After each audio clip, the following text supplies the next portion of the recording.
Hello everyone, welcome to week 5 learning videos. We have 4 learning objectives today and this is learning objective 1. In this learning objective, we discuss the implications of modern portfolio theory for portfolio management. The key implication of modern portfolio theory for those managing a portfolio can be summed up in 2 words: diversification matters. So let's have a look at why diversification can benefit an investor.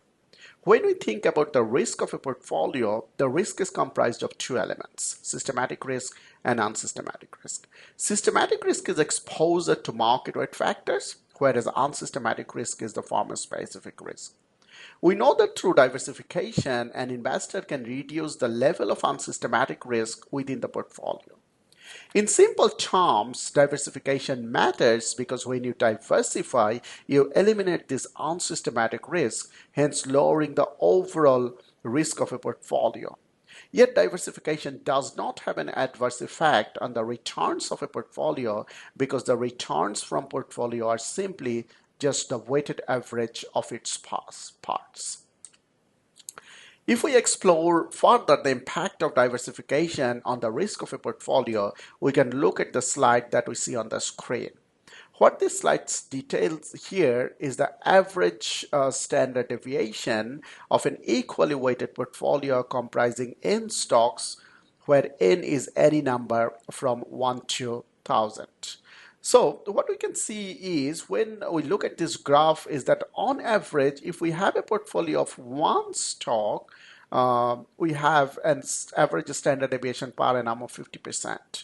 As we diversify, it means that as we add 1 additional stock, that means we go from 1 asset portfolio to 2 asset portfolio, we can see that the average standard deviation of the portfolio decreases. As we keep adding stocks, we can see that the level of risk or the overall standard deviation of the portfolio continues to decrease. However, what's important to note here is that this decrease is not linear.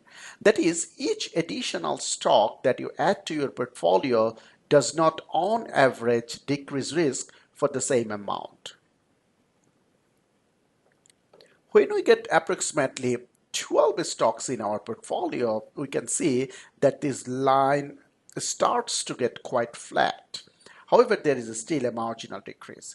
But if we look here, the difference between 20 and 100 stocks in the portfolio, the decrease in risk is relatively small. So what this curve is actually doing, it is asymptoting toward the overall level of risk exposure in the market or asymptoting towards the level of systematic risk within the portfolio. What we can also identify the benefits of diversification by reconsidering the calculations of risk and return for a portfolio. So imagine a really simple world where we have 2 stocks, BHP and Foster's Group shares, where BHP get 60% of our wealth and Foster's Group get 40% of our wealth. And the expected return of these 2 securities are 11% and 7% respectively. Now, what we know is every time we calculate this expected return of any portfolio, the formula is always the same. The formula is simply just the weighted average of the parts, or in this case for us, 60% in BHP multiplied by the expected return and 40% in Foster's Group multiplied by the expected return. And we can see that overall expected return of the portfolio is 9.4%. So the key takeaway of this is that the diversification has no adverse effect on returns. Diversification simply means that the expected return of a portfolio is a weighted average of the parts on that portfolio. So what about risk? What happens with risk? Well, what we have got on the board here is the variance on a 2-asset portfolio. We know that the variance of a 2-asset portfolio is the weighted average, is the weight of the first asset squared multiplied by the variance of the first asset, and the weight of the second asset squared multiplied by the variance of the second asset plus 2 then the product of weight of the first and second asset, then the correlation between the first and second asset, and then finally standard deviation of asset 1 and asset 2. When you look at this formula, what we think is there any benefits in diversification in terms of risk? We can see that the risk of a two-asset portfolio is not simply just the weighted average of its parts. In fact, the risk of the two-asset portfolio is less than the weighted average of its parts. We can think of it in this way. If standard deviation of the portfolio were simply just the weighted average of the parts, the formula would look like the following here, okay? Where the standard deviation of the portfolio is just calculated as the same way of the expected return. That means the weighted average of the standard deviation of asset 1 and asset 2. So you can see it here in the screen. So in this case, the variance of the portfolio will simply just the square of the both sides of the equation. This is similar, and then if we expand this equation, it looks like this. And this is similar to the actual formula for the variance of the portfolio that we see up here, but with one minor exception. The minor exception is that this formula at the bottom, it does not include this correlation term that we have in the top. This is quite important because what we know about correlation is that it is measured on a scale between -1 to +1. So that means that by inserting this term here, we are inserting some number into this equation. What we know is that for any value of rho, except for 1, let's leave 1 put aside for now, but for any other potential value multiplying, for example, a negative number here, it will make this entire term negative. So it will decrease variance. Multiplying by a positive value here, any positive value less than 1 will still reduce this term, hence it will reduce overall variance of the portfolio. The only exception is where correlation between two assets is 1. That means you have got two perfectly positively correlated assets. In that case, this term becomes 1, and the variance of a two-asset portfolio will simply just the weighted average of its parts. So there is no diversification benefit where you have got two assets that are perfectly positively correlated. However, in every other instance where the two assets are anything less than perfectly positively correlated, the variance of the two asset portfolio will be less than the weighted average of the parts. So quite simply, this is very important when we diversify asset. We end up with an expected return that is a weighted average of the parts, and we end up with a value of risk or a variance that is less than the weighted average of the parts.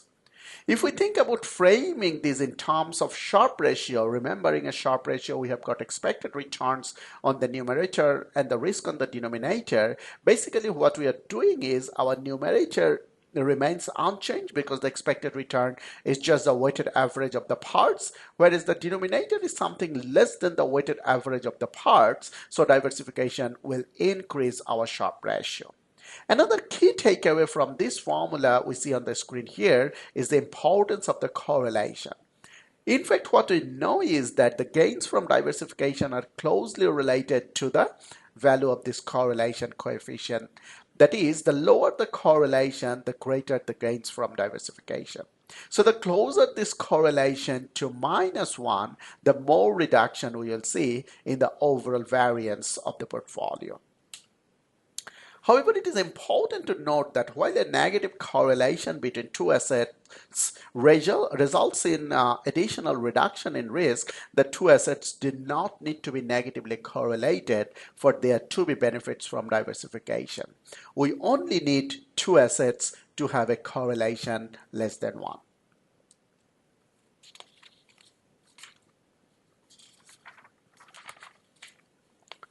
The two assets that we looked before, BHP and Foster's group share, we can calculate the variance and the standard deviation of portfolio, and we can see that the standard deviation of the portfolio is less than the weighted average of the parts. Hence, the Sharpe ratio of this portfolio will be greater than the Sharpe ratio of either of its components. Thus far, we have considered a two-asset portfolio. What happens with the risk when we move to additional assets within our portfolio? When we go to a three-asset portfolio, we have three of these correlation terms. You can see here. We have three of these correlation terms.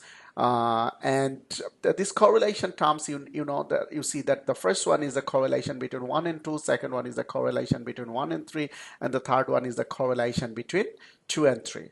Correlation is started to become a very important component of the overall variance of the portfolio as the number of stocks increases. In fact, one way to think about this is we have got three variance terms here. These are the three variance terms. And we have got 6 covariance terms because 2 times the covariance, 2 times the covariance, and 2 times the covariance. So the variance of a 3-asset portfolio has 9 total terms, 3 of which are variance terms, which is the risk of individual assets at the top of the slides, and 6 of them are covariance terms, which is a measure of the co-movement between assets.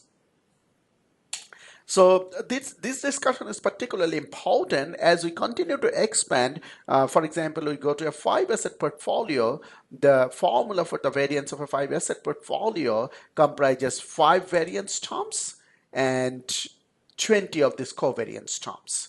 So we see as the portfolio gets bigger and bigger, the formula for the variance of the portfolio becomes dominated by these covariance terms. That is, the covariance or the co-movement between these two assets become the most important determinant of the variance of the portfolio, not the variance of individual assets within the portfolio. The variance of individual assets within the portfolio becomes relatively a small part of the calculation.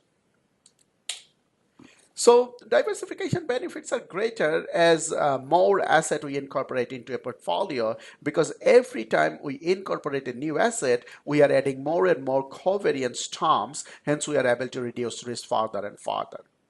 The key to the correlation in terms of diversification of portfolio is a correlation between each pair of assets.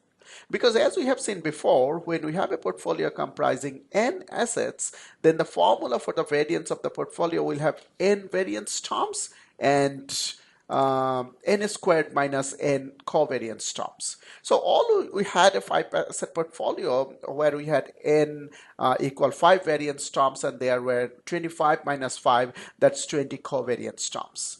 And for example, if we expand our portfolio to a 50-asset portfolio, then we will have 50 variance terms and 2,450 n squared minus n covariance terms. So we can actually generalize further.